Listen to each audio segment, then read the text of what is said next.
મુક્તિ બંધન ભાગ 2 ચેપ્ટર 55। આપ સંસ્થાની વિઝિટ લેવા માંગો છો કે કોઈ ખાસ વ્યક્તિને મળવા આવ્યા છો? કાલી મંદિરની લગોલગ આવેલા મધર ટેરેસાના શુશ્રુષા આશ્રમ નિર્મલ હૃદયની રિસેપ્શનિસ્ટ સિસ્ટર નિવેદિતાએ આગમનનું પ્રયોજન પૂછ્યું ત્યારે પ્રવીણ દરજી ઘડીભર વિચારમાં પડી ગયો। મૃત્યુને આરે ઊભેલા, અસાધ્ય રોગથી પીડાતા કે પછી સ્વજનોએ ત્યજી દીધેલા નિસહાય નિરાધાર લોકોની સેવા નિર્મળ પ્રેમથી કરતી આ સંસ્થામાં તેને પહેલીવાર અચાનક જ આવવાનું થયું હતું। અમૃત હવેલીમાં ચારુ ભાભીનો ભેટો ભલે ન થયો, પણ મંજુષાનો પગ કચડી નાખનાર ડ્રાઈવર રામેશ્વરની ભાળ મળી ગઈ એટલે તેને માટે તો રવિવારની સવાર સાર્થક થવા જેવો જોગ સર્જાઈ ગયો હતો। અમૃત હવેલીથી તેણે કારને સીધી જ મધર ટેરેસાના આશ્રમમાં લઈ લેવાનું કહ્યું ત્યારે મંજુષાએ તેને વાર્યો હતો। પ્રવીણ, એ રામેશ્વરને કુદરતે બદલો આપી દીધો। મરવા પડેલા નિરાધાર માણસ પાસે હવે સાચ કબૂલ કરાવીને શું ફાયદો? પરંતુ પ્રવીણ તેની કોઈ વાત સાંભળવા તૈયાર ન હતો। ફાયદા નુકસાન માટે હું આ કરતો નથી મંજુ। લગ્ન વખતે મેં તને આપેલો વાયદો પાડી ન બતાવું તો મને ફટ છે। ત્યારે મંજુષાએ કમ અને કાર નિર્મળ હૃદય તરફ લેવી પડી હતી। 9:15 વાગ્યે બંને પહોંચ્યા ત્યારે મુલાકાતીઓ માટે રાખેલા વિભાગમાં ભીડ જોઈને તેમનાથી બોલાઈ ગયું હતું। સગા વહાલાને ત્યજી દીધા પછી તેમની ખબર કાઢવા આવનાર લોકોને જરાય શરમ નહીં આવતી હોય? પ્રવીણ, ઉતાવળે અભિપ્રાય આપવાનું યોગ્ય ન ગણાય। મંજુષાએ નિયમ મુજબ તેને મીઠાશથી ટોક્યો હતો। બહાર ગામથી કલકત્તા આવનારાઓ મધરનું આ સેવા કાર્ય નિહાળવા માટે કે દાન કરવા માટે અહીં આવતા હોય છે અને અડધા કલાકે તેમનો વારો આવ્યો ત્યારે તમે વિઝિટે આવ્યા છો કે કોઈને મળવા? એવા સિસ્ટર નિવેદિતાના પ્રશ્નનો જવાબ આપવામાં પ્રવીણે મૂંઝવણ અનુભવી પછી હૈયાસુદથી બોલી ગયો, સંસ્થાનું કાર્ય જોવા આવ્યા છીએ।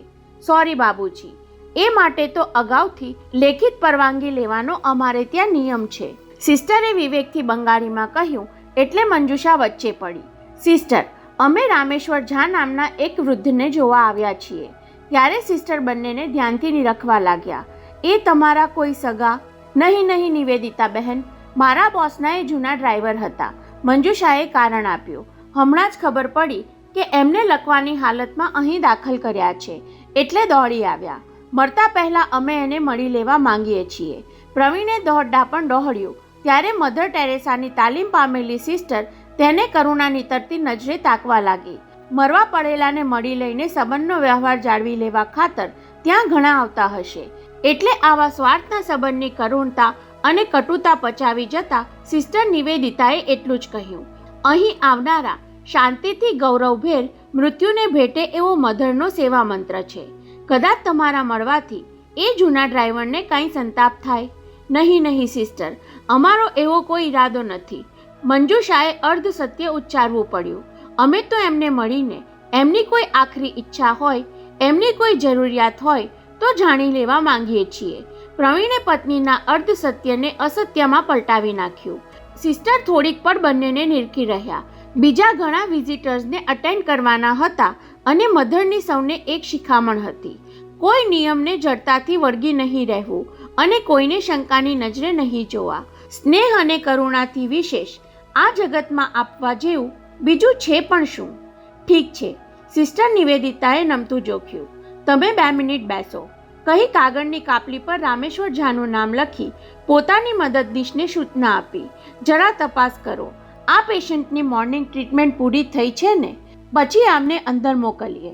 પ્રવીણ મંજુષાએ બેઠક લીધી અને સિસ્ટર નિવેદિતા બીજા વિઝિટર્સમાં ગૂંથાઈ ગઈ। ખોટું બોલવા માટે સોરી ડાર્લિંગ, પ્રવીણે હળવેકથી મંજુષાને ઠોંસો મારી ધીમા અવાજે કહ્યું। સાચું જાણવા માટે ક્યારેક ખોટું બોલવું પડે, પણ સાચું જાણ્યા પછી કોઈ ખોટું પગલું નહીં ભરતા। પ્લીઝ તું મને આમ ડગલે ને પગલે રોક્યા ટોક્યા નહીં કર મંજુ, પ્રવીણે પત્નીને ટપારી। આપણે 5-7 વર્ષ પહેલા મળ્યા હોત તો આ વાતનો ક્યારનોય ફેસલો આવી ગયો હોત। દરેક ફેસલા માટે ઉપરવાળાએ સમય નક્કી કરી રાખ્યો હોય છે પ્રવીણ। માનવીની અધીરાઈ પ્રમાણે કુદરતના હિસાબ કિતાબ માનતા હોય તો સરવૈયામાં માણસજાત માટે સર્વનાશ જ લખાઈ જાય। સાંભળીને પ્રવીણે મુસ્કાન સાથે મંજુષા સામે જોયું। આજકાલ તું ન સમજાય એવું બહુ બોલે છે। મંજુષા તેનો જવાબ આપે તે પહેલાં અંદર તપાસ કરવા ગયેલી નન પાછી આવી. સિસ્ટર નિવેદિતાના કાન તરફ ઝૂકીને બંગાળીમાં એણે કહ્યું, પેશન્ટને મળી શકાય તેમ છે. એ ધીમેથી બોલતી હોવા છતાં મંજુષાના સર્વાકારને તેના શબ્દો પકડી લીધા અને પ્રવીણના હાથનો પોચો દબાવતા બોલી ઉઠી, તમારું કામ થઈ ગયું. સિસ્ટર નિવેદિતાએ કાગળની કાપલી લઈ અંદર જવા માટેની પરવાનગી લખવા બોલપેન ઉપાડી. ત્યાં ટેલિફોનની ઘંટડી રણકી. કોણ વાત કરવા માંગે છે? રિસીવર ઉંચકીને નિવેદિતાએ ઓપરેટરને પૂછ્યું. સામેથી જવાબ મળ્યો, પણ બરાબર સમજાયું નહીં એટલે સ્પષ્ટતા માંગી. મિસિસ કોણ? Oh, Mrs Virani. હા, કાલે આવ્યા હતા એ. Please put me on the line. Mrs વિરાણીનું નામ કાને પડતા પ્રવીણ મંજુષા ટટ્ટાર થઈને સિસ્ટર નિવેદિતા શું બોલે છે એ સાંભળવા તપ્તર બની ગયા હતા. પરંતુ સિસ્ટર તો વારંવાર માત્ર સારું કહી હોકારો ભણતી સામે બેઠેલા બંનેને તાકી રહી હતી. પ્રવીણ મંજુષાએ નિવેદિતાના મુખભાવમાં પલટો આવતો નિહાળ્યો. ફોન પૂરો થયો ત્યાં સુધી બંને ઉચ્ચક જીવે બેસી રહ્યા. Don't worry, I will manage it. ચિંતા કરશો નહીં, હું બધું સંભાળી લઈશ. એવી ધરપત સાથે નિવેદિતાએ રિસીવર મૂક્યું. પછી 2-4 પળ પ્રવીણ મંજુષાને ધારદાર નજરે તાકતી રહી. I am sorry mister and Mrs. એના અવાજમાં અગાઉ જેવી કુમાશ ન હતી. તમે એ પેશન્ટને મળી નહીં શકો. પણ શું કામ? ઝાટકા સાથે ઊભો થઈ જઈ પ્રવીણ ઊંચા અવાજે પૂછી બેઠો. હજુ હમણાં તો તમે તપાસ કરાવી અને એકાએક. મિસ્ટર, તમે શાંતિથી વાત કરો, સિસ્ટર નિવેદિતાએ કહેવું પડ્યું. આ નિર્મળ હૃદય છે. જાણું છું, બરાબર જાણું છું. ઉશ્કેરાટ સાથે પ્રવીણ બોલી ગયો. નિર્મળ હૃદય જેવી સંસ્થામાં પણ બહારના માણસોનો મનાઈ હુકમ ચાલે છે એ હમણાં જાણ્યું. તમે મને એટલું કહેશો કે હમણાં કોનો ફોન આવ્યો હતો? પછી ટેબલ પર હાથ પછાડીને બરાડ્યો. તમે ભલે ન કહો, હું જાણું છું કે કોનો ફોન આવ્યો હતો. ત્યારે મંજુષાએ પ્રવીણને બાવડેથી ઝાલી આગળ બોલતો રોકી પાડ્યો. આસપાસના લોકો પ્રવીણ દરજીના વર્તનથી ઊંચા નીચા થવા લાગ્યા એટલે મંજુષા સમયસર તેને ખેંચીને બહાર લઈ ગઈ. પહેલા 2 મિનિટ આપણે ચર્ચા કરી લઈએ. તમે બંગાળીઓ ચર્ચા કરવામાં જ માનો છો. બબડતા પ્રવીણે અકળામણ ઓછી કરવા ગળાની ટાઈ ઢીલી કરવા માંડી. તે પોતે સાંભળ્યું કે ચારુ ભાભીએ ફોન કરી આપણને રામેશ્વર સુધી પહોંચતા રોકી દીધા. છતાં હું તારી સાથે એ જ ચર્ચા કરવા માંગુ છું કહેતી મંજુષા તેને મારુતિ સુધી દોરી ગઈ. આ સંસ્થા સાથે બગાડી બેસીએ તો આપણે ક્યારેય રામેશ્વર સુધી પહોંચી નહીં શકીએ. એ તને કેમ સમજાતું નથી પ્રવીણ? મારે તો પહેલાં એ સમજવું છે કે ચારુ ભાભીએ આવું કેમ કર્યું. એટલી વારમાં મંજુષાએ કારનો દરવાજો ખોલી તેને અંદર બેસાડી દીધો. પછી પોતે સ્ટીયરિંગ પર ગોઠવાઈ ગઈ. મિસિસ વિરાણી કદાચ ઈચ્છતા નહીં હોય કે આપણે રામેશ્વરને પજવીએ, પરંતુ આપણે રામેશ્વરને પજવવાના છીએ એવું એમણે કેમ ધારી લીધું? પ્રવીણ દરજીનું મગજ સિલાઈના મશીનની જેમ ટેભા લેવા માંડ્યું. અરે, એમણે કઈ રીતે માની લીધું કે અમૃત હવેલીમાંથી સીધા આપણે અહીં આવવાના છીએ? તેનો જવાબ આપવાને બદલે મંજુષાએ કાર સ્ટાર્ટ કરવા ચાવી ઘુમાવી એટલે પ્રવીણે તેનું કાંડું પકડી લીધું. નહીં, આપણે અહીંથી એમ ચાલ્યા નથી જવું. મંજુષા ધડકતા દિલે તેને જોવા લાગી. તો ફરી તારે તકરાર કરવા ત્યાં જવું છે? ના, અહીં બેસીને આપણે રાહ જોવી છે. કોની? ચારુ ભાભીની. સાંભળીને મંજુષા ચોંકી. પ્રવીણના એ ભ્રમને હસી કાઢવાનું વિચારતી હતી, પણ તરત તેણે ગંભીરતા ધારણ કરી લીધી. સાંભળ મંજુષા, બોલ. આપણે અમૃત હવેલીથી લગભગ 9 વાગ્યે નીકળ્યા હોઈશું. ચારુ ભાભી ત્યારે પૂજામાં બેઠા હતા. ધાર કે 9:30 એ પૂજામાંથી ઉઠ્યા હોય અને તરત મહિપત બાબુએ તેમને આપણા આગમનની જાણ કરી હોય. સાથે સાથે આપણે આલ્બમનો ફોટો દેખાડીને રામેશ્વર વિશે પૂછપરછ કરી એ પણ મહિપત બાબુએ તેમની બહેનને જણાવ્યું હોય.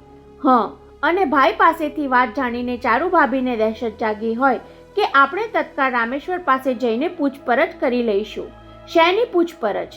એ જ કે 37 વર્ષ પહેલા એક છોકરીના પગ પરથી કાર ચલાવી જનાર કોણ હતું? એટલું સાંભળીને મંજુષાએ હોકારો ભાણ્યો નહીં એટલે તેણે જ પૂછ્યું, તને કાંઈ સમજાયું? જવાબમાં મંજુષાએ નકારમાં ડોક ધૂણાવી. અરે પાગલ, એ અકસ્માત કરવામાં રામેશ્વર સિવાય બીજું કોઈ પણ સામેલ હોવું જોઈએ. કોણ? ચારુ ભાભી પોતે જ. હે? હા મંજુ, પૈસાદારના સંતાનો ઉંમરલાયક થતાં પહેલાં જ કાર ચલાવવાના ચાડે ચડી જાય છે. મા બાપથી છાના ડ્રાઈવરને ફોડીને વગર લાયસન્સે ડ્રાઈવ કરવા લાગે છે. એમ્બેસેડરનું વ્હીલ તારા પગ પર ફરી વળ્યું ત્યારે ચારુ નામની છોકરી કાર ચલાવતી હશે અને રામેશ્વર ડ્રાઈવર બાજુમાં બેઠો હશે. ગાડી ભગાવીને નાસી ન જાય તો લોકો ઘેરી લે. કાર ચલાવનાર છોકરી હોય અને લાયસન્સ વગરની હોય તો પોલીસને સોંપી દે અને બાજુમાં બેઠેલા ડ્રાઈવરને ઢીબી નાખે એટલે બંને ત્યાંથી નાસી છૂટ્યા હશે. Oh my God! મંજુષા કાપવા લાગી. મંજુ, માણસ એ વખતે ભયના માર્યા ભાગી જાય એ કદાચ માફ કરી દઈએ, પરંતુ ત્યાર પછી કોઈની મારફત તપાસ કરાવે, અકસ્માતનો ભોગ કોણ બન્યું છે એ જાણી લે, પોતાની ઓળખ આપ્યા વિના માફી માંગી લે અને આડકતરી રીતે એને મદદ પણ મોકલે. ઓ પ્રવીણ, હવે તારી વાત સમજાય છે. મંજુષાના મગજમાં બત્તી થઈ.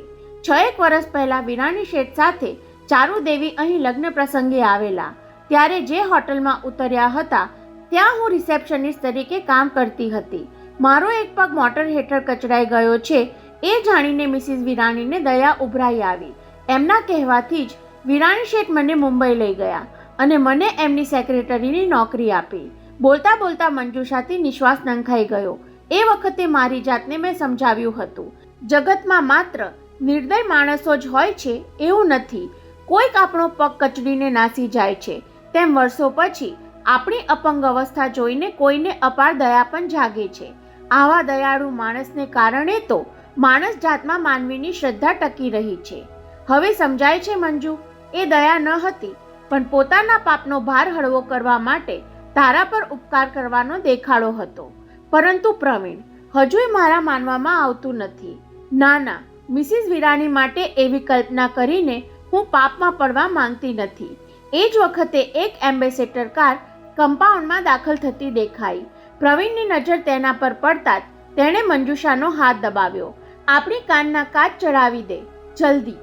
એમ્બેસેડરમાંથી ડ્રાઈવરે ઉતરીને પાછળનો દરવાજો ઉઘાડ્યો અને તેમાંથી ચારુબહેન વિરાણી ઉતરતા દેખાયા.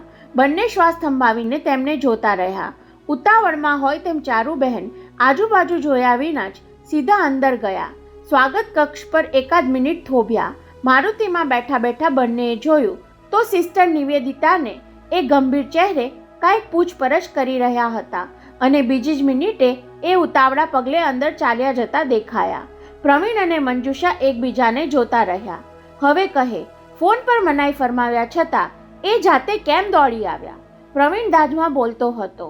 મહિપત બાબુએ આપણને કહ્યું હતું કે હજુ ગઈકાલે જ બહેન રામેશ્વરને મળી આવ્યા, તો પછી આજે આ રીતે અણધાર્યા ધસી આવવાની કેમ જરૂર પડી? પરંતુ સિસ્ટર નિવેદિતાએ તો એમને ધરપત આપી જ હશે ને કે એણે આપણને અંદર નથી જવા દીધા. આજે જવા નથી દીધા, પણ કાલે આપણે ગમે તેમ કરીને રામેશ્વર સુધી પહોંચી જઈએ તો? પ્રવીણ ખુન્નસ ઘૂંટતો કહેવા લાગ્યો. ત્યાર પહેલા એ રામેશ્વર પાસે જઈને તેને સમજાવી દેવા માંગે છે, ખબરદાર બીજા કોઈ પાસે અકસ્માતની વાત ઉચ્ચારી છે તો. પરંતુ રામેશ્વરની વાચા તો હરાઈ ગઈ છે, એ બોલી શકતો નથી એવું આપણને મહિપત બાબુએ કહ્યું. વાચાથી નહીં તો બીજી રીતે રામેશ્વર આપણને કહી શક્યો હોત. તને જોઈને જેની આંખોમાં ભય વ્યાપી ગયો હોત. તું એને મંદિર પર મળી હતી એટલે તને ઓળખતા વાર લાગે નહીં.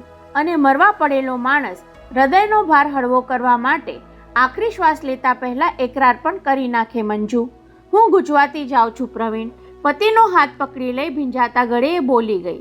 મને તો લાગે છે વાતને આપણે અહીં જ પડતી મૂકી દઈએ, કહી તેને કાર સ્ટાર્ટ કરી. ચારુદેવી બહાર આવે એ પહેલાં આપણે ચાલ્યા જઈએ. તે ગાડી સ્ટાર્ટ કરી જ છે તો ભલે, પણ બહાર જવા માટે નહીં. પ્રવીણના અવાજમાં દ્રઢતા હતી. ત્યાં એમ્બેસેડર ઊભી છે, તેની લગોલગ પાક કરી દે. પણ શું કામ પ્રવીણ? શું કામ પૂછે છે? આપણે અમૃત હવેલીએ તો ખરખરા માટે એમને મોઢે થવા ગયા હતા, પણ અહીંયા હવે બીજા કારણ હું એમને મોઢા મોડ મળવા માંગુ છું.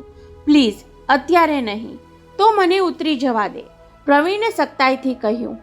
હું એકલો જ એમનો રસ્તો રોકીને ઊભો રહીશ. ત્યારે મંજુએ કારને એમ્બેસેડર તરફ વાળી લેવી પડી. તેને થયું પ્રવીણ એકલો હશે તો કોણ જાણે શું કરી બેસશે. એનો ઉશ્કેરાટ અંકુશ બહાર નીકળી જાય તો ન જાણે શુંનું શું થઈ જાય. ઠીક છે પ્રવીણ, આપણે રોકાઈએ ખરા, પણ તારે જીભ પર સંયમ રાખવો પડશે. ત્યારે પ્રવીણ લુખ્ખું હસ્યો. જીભ પર સંયમ? હા, સંયમ રાખી શકીશ તો જીભને મીઠી છુરીની જેમ ચલાવીશ અને નહીંતર ધારદાર કુહાડીની જેમ. હજુ એ બોલવાનું પૂરું કરે ત્યાં જ ચારુબહેન મકાનમાંથી બહાર નીકળી ઝડપભેર એમ્બેસેડર તરફ આવતા દેખાયા. શ્વાસ ઘૂંટતા પ્રવીણે મારુતિના દરવાજાનું હેન્ડલ ગુમાવ્યું. ચારુબહેન તેમની કાર નજીક પહોંચ્યા એટલે ડ્રાઈવર તેમને માટે પાછલી બેઠકનો દરવાજો ઉઘાડવા આગળ વધ્યો. વિચારમગ્ન ચારુબહેન કારના દરવાજા પાસે પહોંચે એ પહેલા પ્રવીણ ધસી જઈને તેમની સામે ઊભો રહી ગયો. ખડકની સાથે અથડાઈ પડવાના હોય એવા ત્રાસકા સાથે ચારુબહેનના પગ થંભી ગયા. બંનેની નજર મળી. એટલી વારમાં તો મંજુષા પણ પ્રવીણની બાજુમાં આવીને ઊભી રહી ગઈ. ચારુબહેનની જીભ માંડ માંડ સળવળી. એ કહેવા જતા હતા કે અરે તમે અહીં ક્યાંથી? પછી એવી બનાવટી પૂરછા ખટકી એટલે જુદી રીતે કહ્યું, તમે બંને અહીં આવીને ગયા એની તો મને જાણ થઈ, પણ ફરી પાછા કેમ આવ્યા? ભાભી, અમે ત્યારથી અહીં જ છીએ. પ્રવીણે ઠાવકાઈથી શરૂઆત કરી. આપના આદેશથી અમને રામેશ્વર સુધી પહોંચવા ન મળ્યું. મને થયું કે એ બિચારાને. ભાભી, તમને એ બિચારાનો વિચાર આવ્યો હતો કે તમારો પોતાનો? પ્રવીણની જીભ હવે મીઠી છુરીમાંથી ધારદાર કુહાડીનું સ્વરૂપ ધારણ કરવા લાગી. તમને આવા નહોતા ધાર્યા. ઈશ્વરનું પડખું સેવીને તમે પણ કપટ કરવાનું શીખી ગયા. એ મહેણું સાંભળી ચારુબહેનના મુખ પરથી લોહી ઉડી ગયું. મંજુષાએ પ્લીઝ કહી પ્રવીણને વિનવ્યો, પણ એણે ગણકાર્યું નહીં. વાંકાવળી બાજુમાં ઊભેલી પત્નીના કપડાં ઊંચા કરી તેણે મંજુષાનો લાકડાનો ડાબો પગ દેખાડ્યો.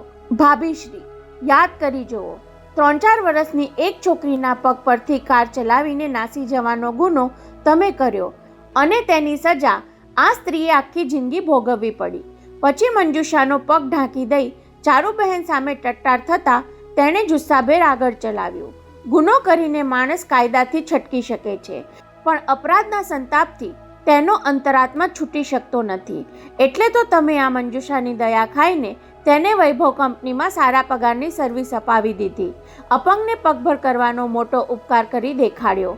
કોઈનું ખૂન કરીને તેની લાશને અગ્નિ સંસ્કાર માટે સ્મશાને લઈ જવા જેવું કાર્ય તમે કર્યું.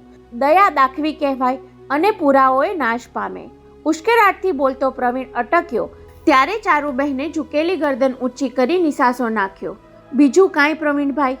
વાહરે તમારી ઠાવકાઈ. ધન્ય છે તમારી સહનશક્તિને.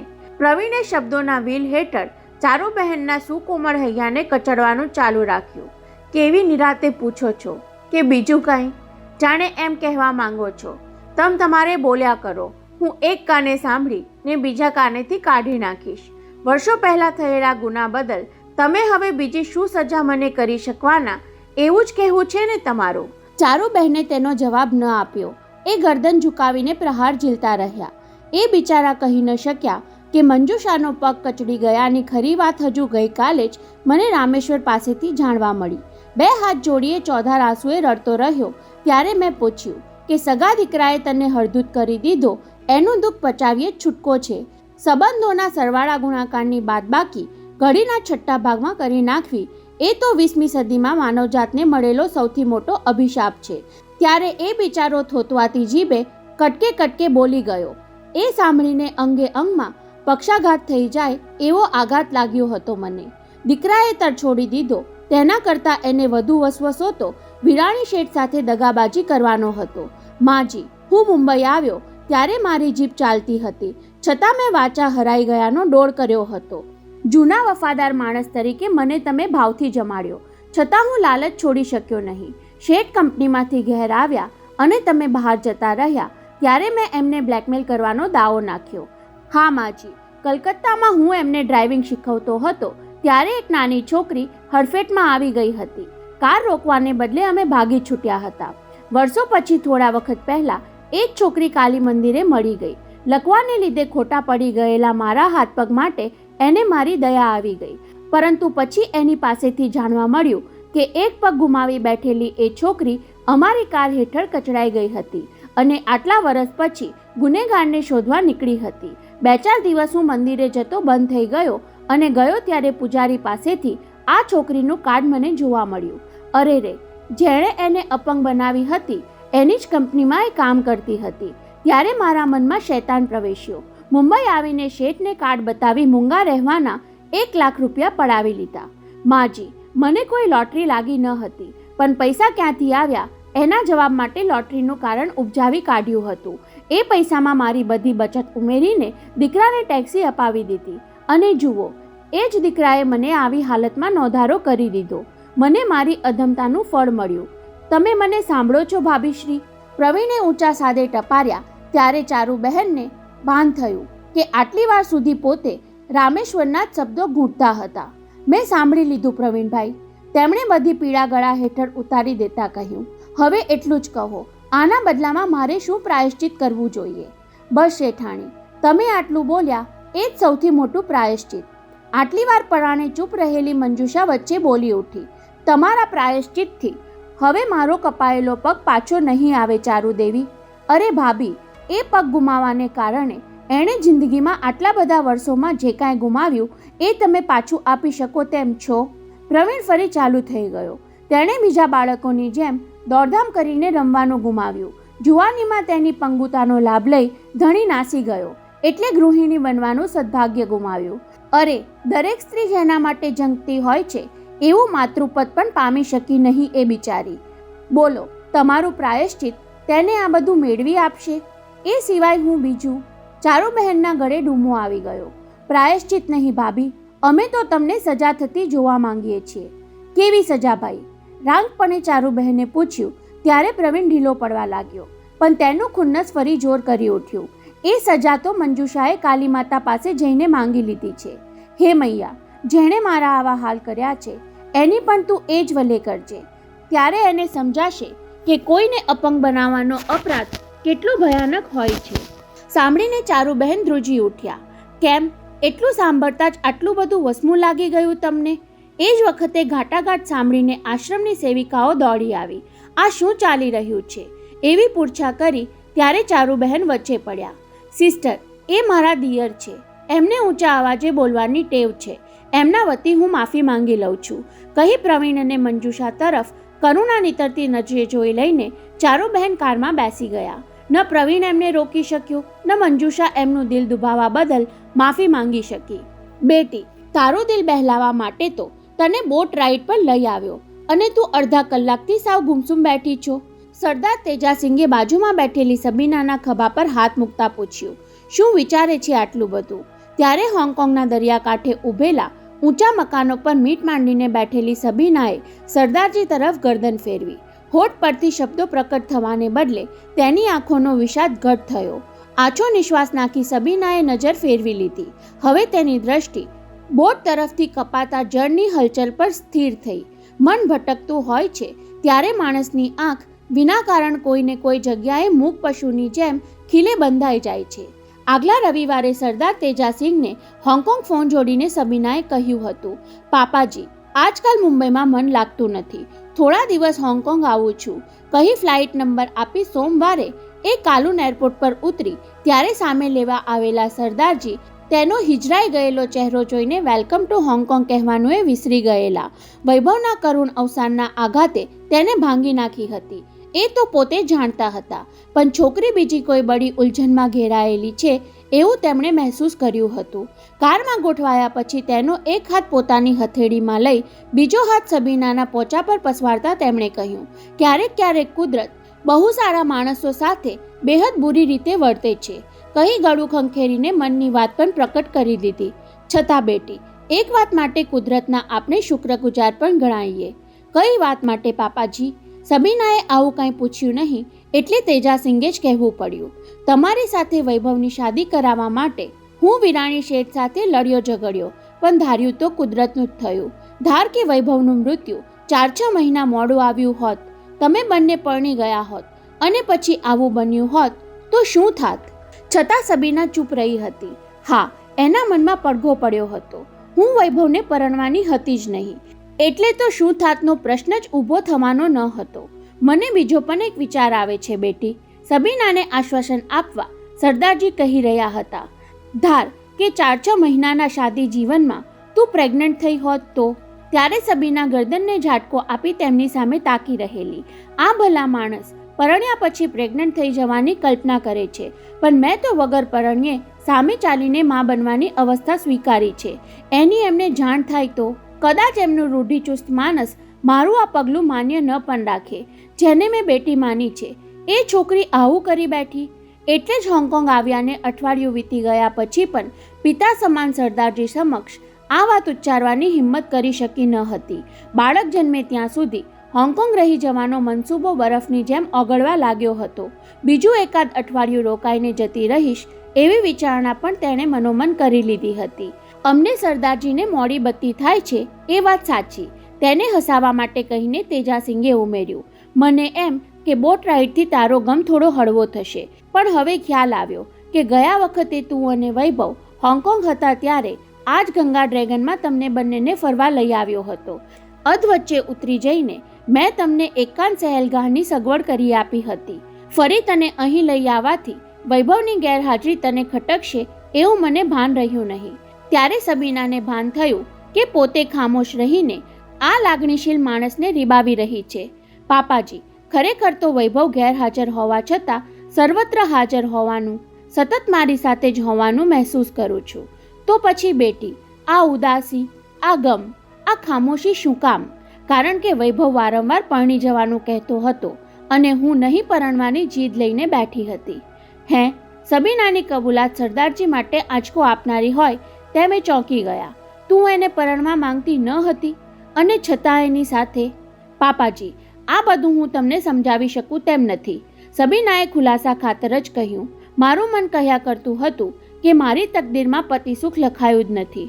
તું તકદીરનો હવાલો આપે છે એટલે હું એ જ તકદીરને આગળ ધરીને કહું છું કે તારા જીવનમાં પતિ સુખ લખાયું હોત તો તું અત્યારે વિધવા બની ચૂકી હોત. સરદારજી સાચવીને બોલતા હતા. સ્ત્રી હોય કે મરદ, તેને કોઈને કોઈ આધાર તો જોઈએ જ છે. એટલે વૈભવને પરણીને વિધવા બની હોત તો તું ફરી શાદી તો કરવાની જ હતી. પરંતુ એકવાર વિધવા બની હતી એ દુઃખ કદાપી તારો પીછો ન છોડત. એ વખતે સબીના કદાચ કહી બેઠી હોત કે જીવનનો આધાર મને મળી ચૂક્યો છે, એ મારા પેટમાં જ પાંગરે છે. પણ આ શબ્દોને બદલે તેના ગળામાંથી ઉબકા આવવા લાગ્યા. શું થયું બેટી? પૂછતા સરદારજી બોટની કેબિનમાંથી બહાર નીકળી નીચે ભંડકિયામાં ધસી ગયા. હાથમાં પાણીના ગ્લાસ સાથે પાછા ફર્યા ત્યાં સુધીમાં સબીનાએ સમુદ્રમાં ઉલટીના 1-2 કોગળા કરી નાખ્યા હતા. લે, પહેલા પાણી પીને આ ગોળી મોંમાં મૂકી દે, કહી તેમણે ભોળા ભાવે ખુલાસો કર્યો. ઘણાને સમુદ્રની સહેલગામાં ઉલટી થવા લાગે છે એટલે અમે એનો સ્ટોક રાખીએ છીએ. પોતાના માટેની એમની કાળજી જોઈને સબીનાને સાચું કહી દેવાનું મન થયું. પાપાજી, આ ઉપકા સી સિકનેસના નહીં પણ પ્રેગ્નન્સીના છે. પરંતુ એમ કહેવા માટે જીભ ઉપડી નહીં એટલે ટેબ્લેટ ચગડવાને બહાને મોં બંધ રાખ્યું. તને અસુખ વર્તાતું હોય તો આપણે પાછા ફરી જઈએ, કહી સરદારજીએ બોટ હાંકનાર ચીનાને હાંક મારી. ચાંગ, કિનારે લઈ લે. કાંઠે પહોંચી તેજાસિંહની કારમાં બેઠા ત્યાં સુધી સબીનાને મોડ આવતી બંધ થઈ ગઈ હતી એટલે હાશકારો અનુભવ્યો. સહાર એરપોર્ટથી નીકળ્યા પછી પ્લેનની સફરમાં પહેલીવાર તેને ઉપકાની શરૂઆત થયેલી. ખટાશ ખાવાની ઈચ્છા તો 2 અઠવાડિયાથી થવા લાગી હતી. કોઈ પણ સ્ત્રીને જે અવસ્થા જગજાહેર કરવાનું મન થાય એ તેણે બધાથી છાની રાખવી પડતી હતી. હોંગકોંગ આવતા પહેલા પોતે સરદારજીને ફોન પર જાણ કરી દઈને તેમના પ્રત્યાઘાત પારખી લીધા હોત તો. હું કુંવારી માતા બનવા માંગુ છું. તમારે ત્યાં 2-4 અઠવાડિયા નહીં પણ 6-7 મહિના રહેવા આવવું છે મારે, એમ બેધડક કહી દીધું હોત તો અત્યારે મૂંઝવણ તો અનુભવવી ન પડત ને. ઘર સુધી 10 મિનિટની ડ્રાઈવ દરમિયાન સબીના આવા તર્ક કરતી હતી ત્યારે સરદારજી પોકેટ રેડિયોના ઇયર પ્લગ કાનમાં લગાવી ઇવનિંગ ન્યૂઝ સાંભળવા પરોવાયા હતા. હોંગકોંગના વૈભવી વિસ્તારમાં ઊંચી ઇમારતો વચ્ચે આવેલા 2 માળના ડુપ્લેક્સ બંગલાના ગેટ પાસે કાર પહોંચી અને ડ્રાઈવરે કારમાં બેઠા બેઠા જ રિમોટ કંટ્રોલનું બટન દબાવ્યું. ત્યાં જ લોખંડનો ગેટ આપોઆપ ખુલી ગયો. 2 યુનિફોર્મધારી ગાર્ડ્સે કમરપટ્ટામાં ભરાવેલી ગન પર એક હાથ રાખી બીજા હાથે સલામ ભરી. એટલી વારમાં 92ના મોડેલની સાફ કાર પોર્ચમાં પાર્ક થઈ ગઈ હતી. એક જ સીડી ચડવાની હતી છતાં સરદારજી હંમેશા લિફ્ટનો જ ઉપયોગ કરતા. લિફ્ટનો દરવાજો ઉઘાડી બંને બહાર નીકળ્યા ત્યાં તેજાસિંહના પત્ની દલજીત કૌર સામે આવ્યા. अच्छा हुआ आप लोग जल्दी आ गए. बेटी, तुम्हें मिलने कोई लड़की आई है. मुझे? सबीना चमकी. लड़की? कहती એ કુતૂહલભેર દીવાનખંડમાં પહોંચી તો નિરાલી. તેને જોતા જ નિરાલી સ્પ્રિંગની જેમ સોફામાંથી સફાળી ઊભી થઈ ગઈ. દરવાજે ઊભેલી સબીનાને ઘડીભર લાગણીની તરતી નજરે એ જોતી રહી. પછી હાથ લંબાવીને સબીના તરફ આગળ વધી ત્યારે ભાવાવેશમાં ધસી આવતી સબીનાએ તેને બાથમાં લઈ લીધી. નિરાલી બોલતા બોલતા આટલા વખત સુધી ભીતર ધરબી રાખેલો વૈભવના મૃત્યુનો આઘાત ધ્રુસકા અને આંસુ વાટે બહાર ઉભરાવા લાગ્યો. વૈભવના સર્વે સ્વજનોએ તો આપસમાં મળીને રુદન આક્રંદ કરી લીધું હતું, પણ સબીનાને તો આટલા દિવસે એવો સંજોગ સાંપડ્યો. એકબીજાને વળગી પડી દિલનો ઉભરો ઠાલવતી બંને છોકરીઓને જોઈ સરદારણીની આંખની પાપણો પણ ભીંજાવા લાગી. 2-3 મિનિટે બંને યુવતીઓને ભાન થયું કે બીજી 2 વ્યક્તિઓ પણ હાજર છે, એટલે ઝડપથી અળગી જઈને આંસુ લૂછવા લાગી. લ્યો, બેવ પાણી પી લો. દલજીત કૌરે જાતે અંદરથી પાણીના ગ્લાસ લઈ આવી બંનેના હાથમાં પકડાવ્યા. પછી નિરાલીને મીઠો ઠપકો સંભળાવ્યો. અલી, તારી ઓળખાણ મિસિસ ઝવેરી તરીકે આપી, તેને બદલે એમ કેમ બોલી નહીં કે હું વિરાણી શેઠની દીકરી છું? આંટી, તમે મારા મેરેજમાં કેમ ન આવ્યા? નિરાલીએ હસીને સામો છણકો કર્યો. એ વખતે મને જોઈ હોત તો આજે ઓળખી કાઢત ને. છોકરી, એ વાત છોડ. હવે સરદારજીએ નિરાલીને સંભળાવ્યું. પરણીને હોંગકોંગ આવી એની અમને જાણ પણ ન કરી અને આમ અચાનક ઘેર આવી ચડી, તો પણ એકલી. દામાદને કેમ લેતી ન આવી? સરદાર, એવી ખોટી વાત ન કરો. દલજીતે પતિને ટપાર્યો. કોઈ દામાદ એમ વગર નોતરીએ સાસરીમાં આવે નહીં. એટલી વારમાં ચીની નોકરાણી પકોડીની ડીશ અને કોલ્ડ કોફીના ગ્લાસ સાથે દાખલ થઈ. અબ કુછ બાત બની. સરદારજીએ ખાવાની રુચિ જગાડવા માટે જીભ ચલાવી. નિરાલી, અમારી આ ચીની છોકરી એવા ફાકડા પકોડા બનાવે છે કે તું આ અંકલને ઘેર અવારનવાર આવતી થઈ જઈશ. તેને બદલે અંકલ, તમારી આ ચીની છોકરીને જ મારે ઘેર ઉઠાવી જાવ તો? નિરાલીએ સામે મજાક છેડી. મારા મિસ્ટર રોજ ફરિયાદ કરે છે કે તને રસોઈ બનાવતા આવડતી નથી, તો તારે આંટીને પણ ઉઠાવી જવી પડશે. તેના હાથે બનેલી આમલીની આ ચટણી વિના પકોડાની મજા નથી. આમલીની ચટણીનું નામ પડતા જ સબીનાને જીભમાં સળવળાટ શરૂ થઈ ગયો. પકોડા ખાવાની ખાસ રુચિ ન હતી, પણ એકલી ચટણી ખાય એ બેહુદું લાગે અને ખટાશ ખાવાની ઈચ્છા પણ જાહેર થઈ જાય. એકબીજાના અંતર ખબરની આપ-લે કરતી નિરાલી સબીના પકોડા ખાવા લાગી. ખરેખર તો નિરાલી તેને એકાંતમાં મળવા આવી હતી. એ જે કહેવા માંગતી હતી એ તેના પેટમાં ક્યારનું ડહોળાતું હતું. કોને ખબર સબીના પોતાના પ્રસ્તાવનો કેવો પ્રતિભાવ આપશે? કદાચ ગુસ્સે થઈને મોઢું તોડી લે તો પણ. એ જ વખતે સબીનાને ફરી ઉપકો આવ્યો. મોઢા આડે હાથ ધરી તેણે તરત જ ઊભા થઈ જવું પડ્યું. બાજુના બાથરૂમમાં જઈ વોશ બેસિનમાં તેણે ઉલટી કરી. એનો અવાજ દિવાનખંડમાં બેઠેલા ત્રણેયના કાને અફડાયા વિના રહ્યો નહીં. સબીના બેટીને કહું છું કે ડૉક્ટરને દેખાડી દઈએ. સરદારજી ચિંતિત સ્વરે બબડ્યા. કોઈ બીમારી લાગુ પડી હશે તો? અંકલ, રિયલી તમને એની બીમારીની જાણ નથી? કઈ બીમારી? જે દરેક સ્ત્રીને માટે ખુશખબર ગણાય છે એ. એટલે? સરદારજીના મુખભાવ પલટાઈ ગયા. મને તો 2 દિવસથી વહેમ પડ્યો છે. દલજીત તરડાયેલા અવાજે બોલી ગઈ. વારંવાર બાથરૂમમાં જઈને ઉલટી કરી આવે છે. અરે રે, કુંવારી છોકરી આ ભાર લઈને અહીંયા કેમ આવી? પરંતુ નિરાલીની નજર તો તેજાસિંહ પર તકાયેલી હતી અને સરદારજીની દ્રષ્ટિ દિવાનખંડની દિવાલે 2 કિરપાણ વચ્ચે મ્યાનમાં ઝૂલતી તલવાર પર જકડાયેલી હતી. અંકલ, કેમ કાંઈ બોલતા નથી? છતાં સરદારજીએ દિવાલ પરથી નજર હટાવી નહીં. ઘેર આવનાર કોઈક મહેમાન કુતૂહલવશ પૂછતું કે સરદારજી, કિરપાણ તો સમજ્યા, પણ આજના જમાનામાં આ તલવાર કેમ લટકાવી રાખે છે? માત્ર મ્યાન છે કે અંદર તલવાર પણ રાખી છે?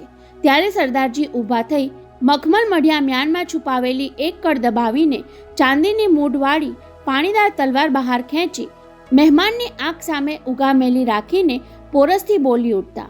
એની ધાર પર જરા આંગળી દબાવી તો જુઓ, લોહીની ધાર વહેવા લાગે છે કે નહીં? પછી તલવારને મ્યાનમાં ગોઠવી દઈને ગર્વભેર માહિતી આપતા. માત્ર દિવાનખંડમાં જ નહીં, બાજુના 4 બેડરૂમમાં તમને આ રીતે 2 કિરપાણ વચ્ચે તલવાર ઝૂલતી દેખાશે. પરંતુ અત્યારે તો સરદાર તેજાસિંહ તલવારને બદલે મ્યાન કરેલી કિરપાણના વિચારમાં ખોવાઈ ગયા હતા અને એમની આંખોમાં રતાશ ઉપસવા લાગી હતી. 5 વર્ષ પહેલા એમની એક જુવાન દીકરી આ કિરપાણ પેટમાં હુલાવીને મૃત્યુને ભેટી હતી.